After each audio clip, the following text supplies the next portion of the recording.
Let's talk about a lie a lot of Christians believe. My faith would be so much stronger if I didn't have so many obstacles.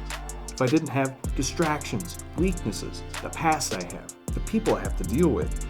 If God would fix these things, I'd probably start praying. I'd be better to people.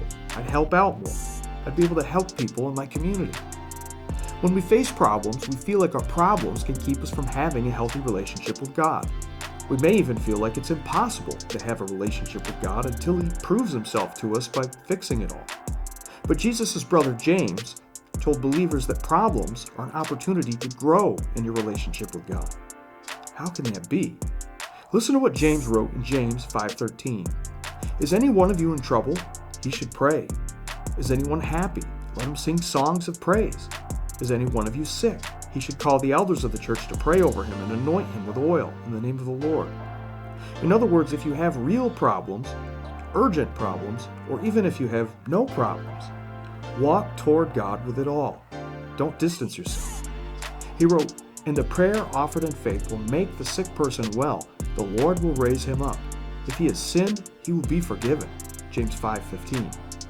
Walking toward God with problems is a major step of faith. It's so natural to distance yourself from God when you're going through something. But James says that if you take this step and walk toward Him, you'll get help. He doesn't say exactly God will handle every situation, but He does say you'll be raised up. But even more importantly, something very important is happening in your relationship. James says if he has sinned, he will be forgiven. Something about moving toward God in those times touches His heart. Your faith to trust Him during a difficult time moves Him, and you need to know He's forgiven you. That's really important. That's the most important.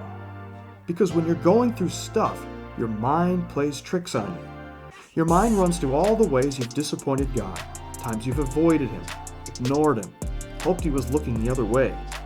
And you may start to think, this is punishment. I can't look up. I can't pray. I can't get help from the church. I just don't have any business. You become ashamed of the places you've been distant and use it as a reason to stay away. That's why it's such an act of faith to walk toward Him in those moments. You're really saying something about the character of your Father in heaven in that moment. His goodness, His mercy, the kind of Father He truly is. And it speaks to Him. He wants you to believe that He's the kind of Father that's worth going to, especially when you're in trouble, especially when you may be ashamed. God wants you to know, through the Word in James, that whatever shame you may have, that can be all made right in moments. If you have the courage to walk toward God and look up and say, I need your help, that means you can have what you need most. You need to know that God is for you in those moments and that there's nothing between you. No barriers, distance, no shame. And that's what God offers us when we come to Him with our shame, our problems, our crisis. So don't give in to shame and worry in your harder moments. When things feel overwhelming, walk toward Him and trust Him for the answers.